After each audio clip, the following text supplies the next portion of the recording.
தலைப்பு இளைஞர் சமுதாயம். இன்றைய இளைஞர் சமுதாயம் தான் நாளைய இந்தியா.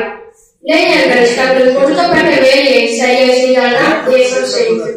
இளைஞர்கள் தங்கள் அறிவை நல்வழியில் பயன்படுத்தி நாட்டின் வளர்ச்சியில் பங்கு பெற வேண்டும். இளைஞர்கள் தீய பழக்கங்களிலிருந்து விடுபட வேண்டும். மற்றவர்களுக்கு உதவி செய்ய வேண்டும். இயற்கையை நேசிக்க வேண்டும். நாட்டின் மீது அக்கறை கொண்டிருக்க வேண்டும். மற்றும் சுயநலம் இல்லாமலும் தாழ்வு மனப்பான்மை இல்லாமலும் இருக்க வேண்டும். வாட்ஸ்அப், பேஸ்புக் மற்றும் வீடியோகிராஃப்ஸ் போன்றவற்றில் அறிவை இழக்கும் இளைஞர்கள் அதிலிருந்து மீண்டு வர வேண்டும். அதனால்தான் அப்துல் கலாம் ஐயா இளைஞர்களை கனவு காணுங்கள் என்றார். கனவு காணுங்கள், விழித்திருந்து கனவு காணுங்கள், அவற்றில் எப்போதும் விழிப்பாய் இருங்கள். வாருங்கள் இளைஞர்களே, நாளைய சமுதாயம் படைப்போம். நன்றி, வணக்கம்.